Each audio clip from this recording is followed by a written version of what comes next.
All right, so today we have our own Rotary North member, Robin Barnes. She studied interior decorating at Patricia Stevens College in St. Louis and started her career at Cohen Furniture Store in the design and marketing departments. She also had held positions in radio and television as well as hospitality sales. So that's when I met her. When I joined Rotary, she was doing that. While working full-time, Robin also volunteered as an ambassador for the Peoria Area Chamber of Commerce, where she first helped with the Santa Parade as a block captain, a judge, and later created and helped build 2 floats for the parade.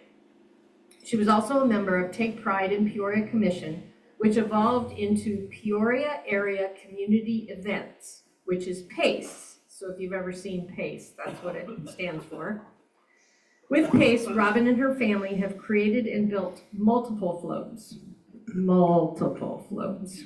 She also helps to organize the parade, solicits sponsors, writes grants, and makes costumes. Robin has been actively involved with the Central Illinois Santa Parade since 1987.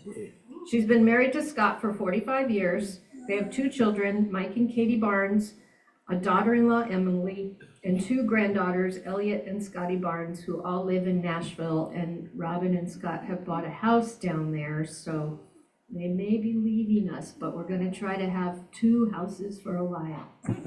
Please welcome Robin.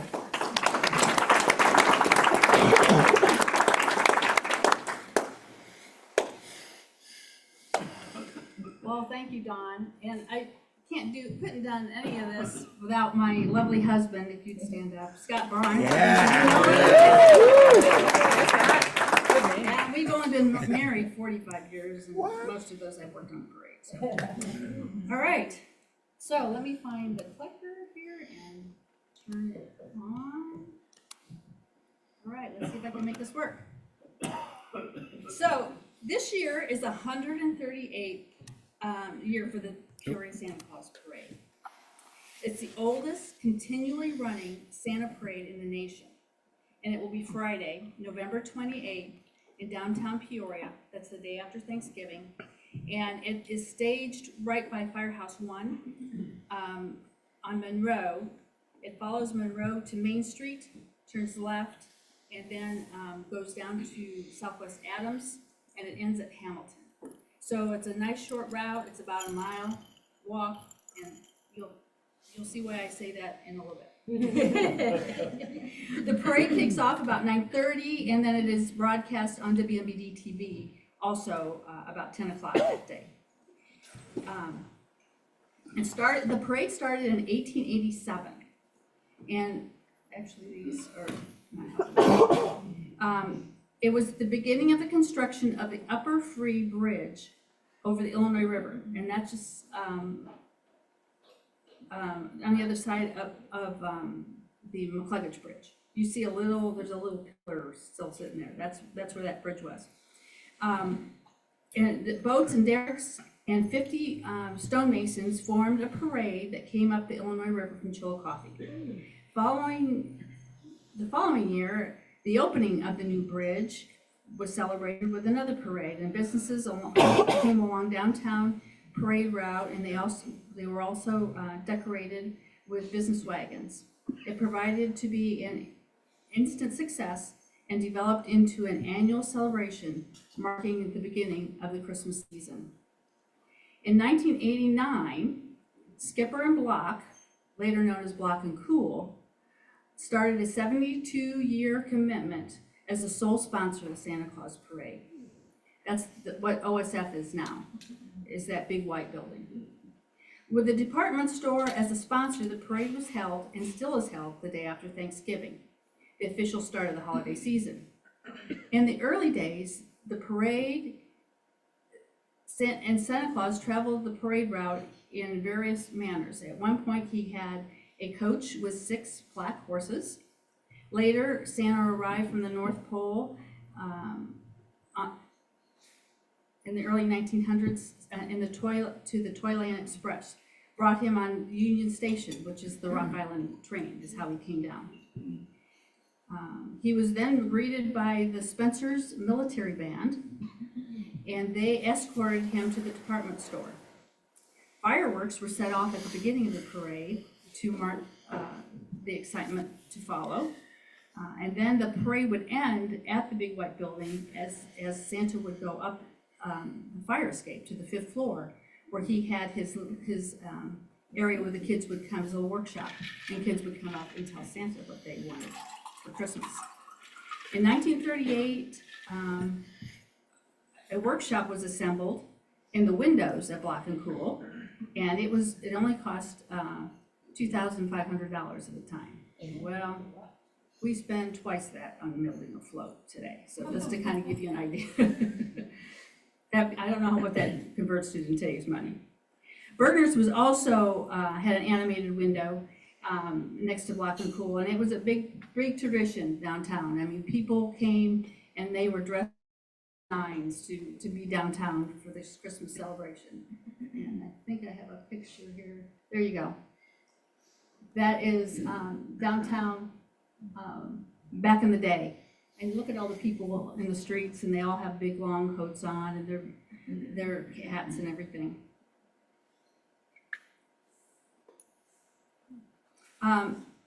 Let's see. Another staple for the parade were the floats, and they were created by Block and Cool's department store. The employees would have a contest, and they would build floats. Some of them were around, it was like Mother Goose fairy tales, also Alabama and the 40 Thieves, Ichabod Crane were a couple of the ones that they had back in the day. There are 2 floats.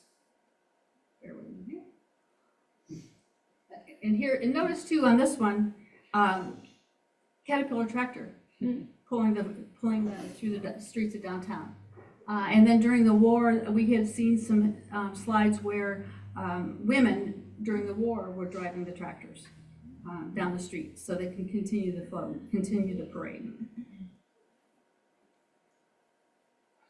There are 2 floats that we still have in the parade, and that is the Old Woman in the Shoe and the Conestoga Wagon. And here's today's version. I wish we have a hard, if anybody knows people with big horses, let me know, because this float looks so much better pulled by big horses than by a truck. But we work with the fire department, and they volunteer and bring their vehicles, and they pull all our floats today. So, but if you know anybody with horses, please let me know. Let's see.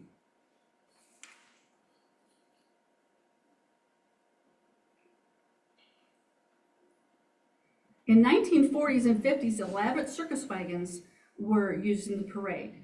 One was the France bandwagon, and it was constructed in 1917. It weighed 7,840 pounds.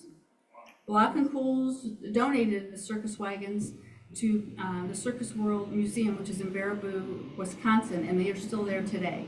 We went up there for a family vacation one time and saw them. In 1958, circus wagons were joined by a calliope around 1890, and it was brought to. It was built in 1980. Excuse me, let's try it again. It was built around 1890, and it was brought to Block and Cool from the Hagenbeck Wallace Circus. It was 42 solid brass pipes with 43 keys. And it was kind of a super deluxe model. It was restored, and unfortunately, the next year it was lost in a fire. So it was quite an elaborate. I couldn't find a picture of it. Wish I would have had a picture to show you, but it was pretty neat. Everything I had was more of a newspaper type of look, so it wouldn't have been good for this. There was also a green caterpillar that would go down the street, and kids would be paid 50 cents each to ride on, to make this caterpillar work up and down the streets in Peoria. And in 1950, the parade featured 6 tiny live reindeer riding on Santa's float. So there's been all kinds of things that happened over the years. And here's kind of a timeline of after Block and Cool became Carson Peary Scott, they then took over as sponsor of the parade till 1966. Then there became the Central Illinois Santa Claus Parade, Inc., which was established to take over as a community event. The community members and businesses participated with the Chamber of Commerce to produce the parade. In 1984, the parade was turned over to Downtown Redevelopment Council. Somebody mentioned Pam Rumba. She was involved in that back in the day, if you know Pam. And then it became, in 1989, it became something that PACE took over. PACE is Peoria Area Community Events, and I don't know if you realize it or not, but we produced the Taste of Peoria, Rib Fest, Steamboat Days. They had some other, they were kind of brought together to help bring some things to the riverfront over the years, and that's how we then raised money for the floats. But since COVID, those events have gone away, and we still maintain the Santa Parade. And I'll go into that a little bit later.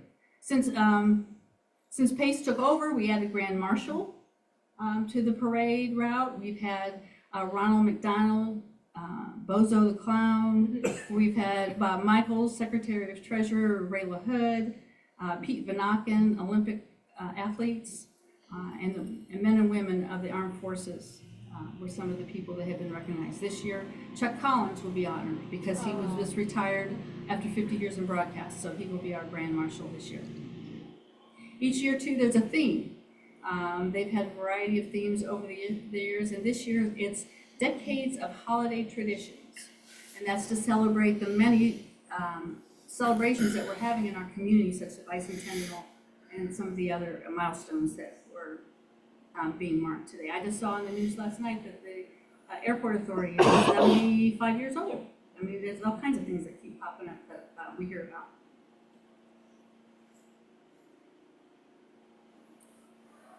So that's, so in 1957 was the first year that the parade was televised on WMBD TV. It was sponsored by Southside Bank, and it was put together by William Ward. He was the chairman of the board of Southside Bank, who ran into Bob Runnenstorm from this. He was the station manager at WMBD TV, and they were traveling from Chicago, and they struck up a conversation and decided that this would be a good thing to broadcast the live show of the parade for those people who were in nursing homes or disabled and could not come to the parade. So, and it was meant to be a community event, not an advertisement. So if you do watch it, even today, as you watch the broadcast, it's more of an informational opening with members from our sponsoring bank at this point now, which is Busey, since Southside Bank was sold, Busey has taken it over. But it's just a warm holiday greeting, and they do an opening and close. There's no commercials in there, so you don't miss any of the parade. It's an hour-long broadcast, and the parade lasts obviously about an hour long. Marching bands have always been a big tradition at the parade. Fewer today as back in the day. We also have our neighbor, and you may know Dave Broman. I think he came here and spoke. So he would get some professors from Bradley Music Department, and they would judge the parade, the bands as they walked through the judging area of the parade each year. And then they would record notes for the band director, who would share it with the students. And then they would, there was a traveling trophy too. And actually, I just rented that trophy. It's still down in the warehouse. Covered with dust, but it's still down there. And Dunlap has had their name on it many times. We can't even get them to participate in the parade anymore, though. So anyway, a lot of the Peoria schools are involved. So we still do have some marching bands. Over the years, the weather has been maybe the threat that might have stopped the parade, but it hasn't. We had one year where the Santa was stuck in some ice, he was freed in time to make his appearance. Unfortunately, there was COVID. So during COVID, what we did is we parked all the units and people still could enter. Businesses also enter the parade, it's not just the pace floats. And we parked the units on Monroe and Main Street and people drove by. And then we had a certain time where they cut off the cars and we still had the broadcast. So then we would take the units by the television stations area where they were set up and they broadcast it live. So it was, and they had recorded some of the high school bands. So they played music throughout it too, which was pre-recorded by the staff at WMBD TV. So it's always been a good relationship with them on how to make that thing happen. Another tradition that used to happen in 1966, they added the lighting of the courthouse. Does anybody remember that? Where they would light the trees. And they would do that after the parade, even though it wasn't dark yet. I think later on they may have changed it to a evening event as they brought out the You'll Like Peoria event, which was an evening walkabout throughout downtown. So that was kind of a fun thing to do too, and celebrate. And at one time too, the holiday sing was part of that, all down by the courthouse.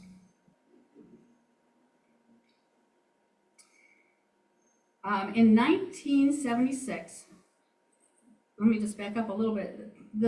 We had begged, borrowed, and stealed for many years to find places to store these floats. And for at one point, it was at Expo Gardens. Well, they had that fair every year, so they had to do something with them, right? Well, unfortunately, they put them outside, and they were vandalized.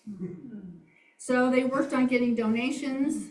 They estimated about $30,000 to rebuild the floats. I think we worked with JC's at the time and got people to donate time and effort and materials and redid many of the floats. But nothing had been done to any of the floats since that time when they were vandalized. So a group of us, I will say us, my husband included, in 1994, there were about 12 of us who went down to Seaway Marina every Wednesday night and Saturday, and we rebuilt 5 floats, and we remodeled 6 others, including a 2-piece train that was done by the independent insurance agencies, and that was led by our own Kim Sanders. And you can see her in this lower picture right here. And then at Susie Stockman, I don't know how many people, if everyone knows Susie, that's her world. Santa Parade is her world. So we did, and we built a globe. We have a big globe float, and I call that Susie's world. And here's some of the other floats that were built. There's the world. This is my mother and my daughter on one of the floats. It's kind of was a tradition. We had, she rode that with all of her grandchildren at the time. There's 4 of them. So over the years, they all got to ride with her. And then some of these this was what was done after the summer of 1994.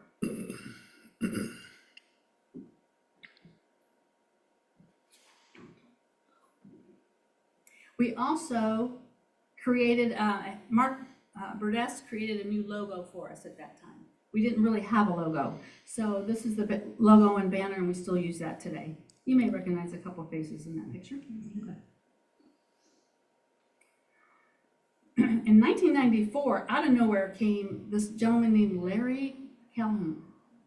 He is a character, and he's still working with us today. But I had worked at Disney World in Florida, and he would build a variety of units for their floats down there. So he brought his talents. He lives here in the area, and he built Santa's sleigh. It did take several years to kind of get it to this level, and he also built this workshop, the Santa's workshop, and this was my mom helped with this one too. She built those darling little elves that are on there. We had live people on them for a while, but it's getting harder and harder to get people to volunteer and manage, and our staff keeps shrinking and shrinking. So Mom created these little elves that look just adorable.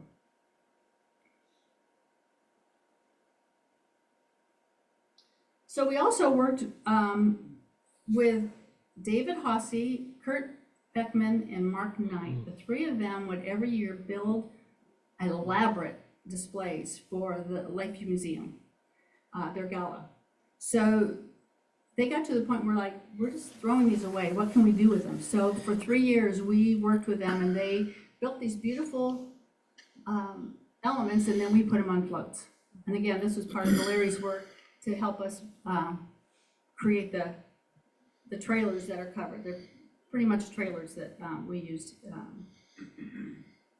And I think even since this picture too, Cinderella has a new bed, and she looks pretty snazzy. We continue to improve them. Now here are some creations by Scott and I, pretty much. We have retired the other gingerbread house and used this one. And then actually this summer, I didn't put the new picture because I ran out of time, but this is what we've been doing this summer. Is the shell broke last year. And the wind broke it, it fell down, so we created a new shell and zipped it up a little bit more this year. So you'll have to come down to the parade and see what it looks like. Here are a few others that during COVID came the Grinch float. So we also have a gentleman who helped us with the Rotary float, Paul Kluber. I don't know if anybody knows Paul Kluber. He had a video group business. He would shoot photo and live video, but he is retired, and then he's helped us quite a bit on the Santa Parade.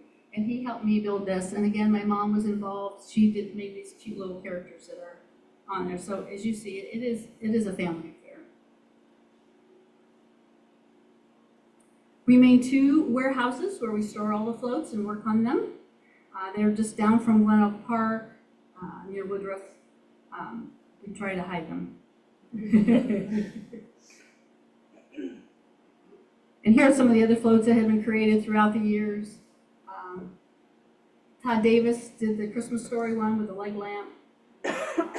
Just a variety of things. These dragons were donated to us. And we had people wear them, but they're just too heavy for the parade route, so then we mounted them on a float.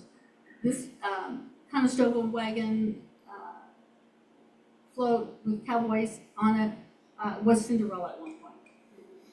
So we couldn't have 2 Cinderellas. Flintstones, we have a Simpsons float. We also have costumes. Again, this is an area that we could use some help with filling. We used to have some of the key clubs and other groups wear costumes in the float, with the floats. And that's really a good way to engage with the kids in the parade route. So we'd like to bring those back. And of course, the star of the show, Mr. and Mrs. Claus. So there's some ways you could help, or if you know somebody who could help, please let me know. We do need banner carriers. These people carry the banner in front of the floats, and that helps the broadcast know what's coming up next, as well as the crowd. We could walk with a Rotary float and hand out candy. We can't throw candy, but we can hand it out, and we'd love to have you do that with our float. People to wear costumes, and then block captains. Those help people at the beginning as we're lining up the parade in the neighborhood. They help us get everything going here. We are looking for our replacements. As I said, I've been doing this 41 years. We've lost a couple of our members, unfortunately. Some people moved too. So we're looking for people to take this over. We hate to have it go away. We need some organizing staff. We need people to help at the warehouse, get the floats out, kind of manage all that, and then bring them back in. We need people to solicit sponsorships and write grants. Just some organizing staff and management of the costumes. even creative work, working on floats. And then we have 3 judges. All the units that are businesses, other people can enter the parade. Organizations and businesses can enter, and then they are judged.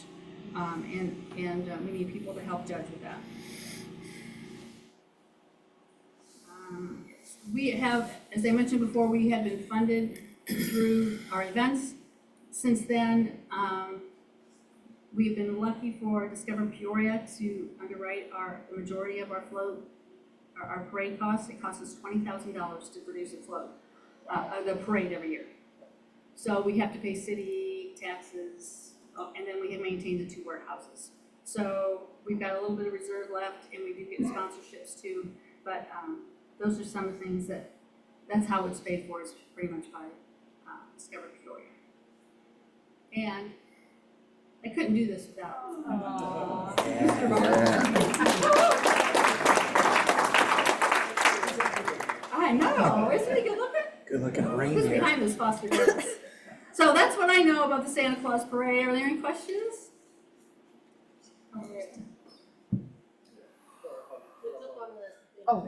Oh, here it is. I'm sorry. I'm hiding it from you. Oh, hey, Scott, I found your raffle. Oh, there you go. Good thing you didn't win. So is PACE still active, even though they don't have all those events they used to have? It's just the Santa, it's just really, yes, there's probably 5 of us that, actually there's probably about five or six of us who work on the parade, and that's all we do. PACE is really no more.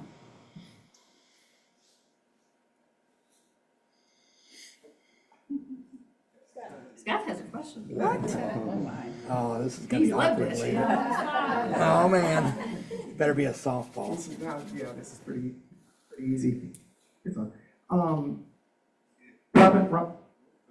Robin mentioned that looking for costume people to go into the costumes, and I will tell you firsthand experience, that is the most fun that a human being can have in their life. No one knows who you are. You have license to do almost anything. It is so much fun. So she called one year in a panic just before the parade and said, "We don't have Pink Panther." And I go, "All right, I'm coming down." So I put on Pink Panther, did the parade. When I was done, I told her, I said, "I don't care what else you have me do for this parade for the rest of my life. I want to be a character." That's the one and only time I've ever done it. So there you go. He helps get the floats out and puts them back. So he doesn't have much time. Because by the time they're all out, they're coming back in. But, Go ahead, Tom. Go you got ahead. it. Pam Rumba's name, Ramba? came up a couple times. She's a family friend, and I got roped into being Darth Vader. Oh, you did good, Darth Vader. Yeah. And We can do that again, Tom. it was a year when the weather was awful. So I'm out on the float in my Darth Vader outfit, and kids are running alongside, throwing snowballs.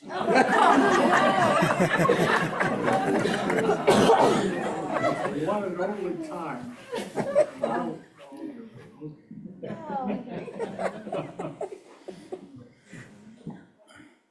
Jason, we take mascots. Just saying. Yeah. I think ours is getting fixed right now. Yeah.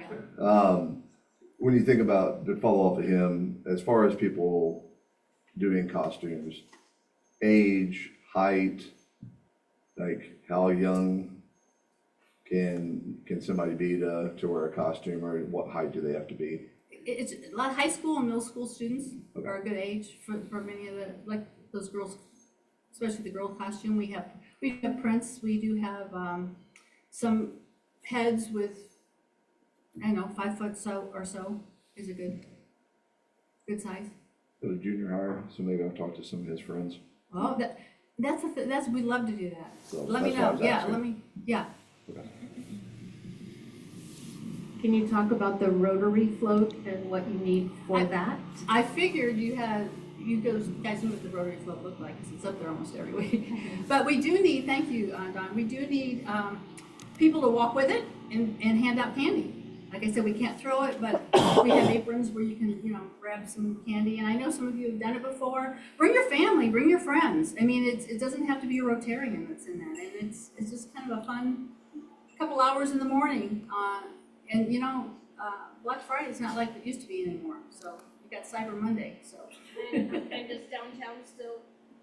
It is downtown and Peoria that collaborate. So, and I have in the past reached out to Interact, and I get them to sign up, but they don't show up. So,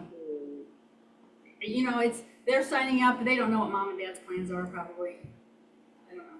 It is the day after Thanksgiving. Robin, so you've done that for how many years? This is my 41st. 41st. So I have a serious question. Uh-oh. Is that the real Santa Claus? Of course it is. Duh. Thank you.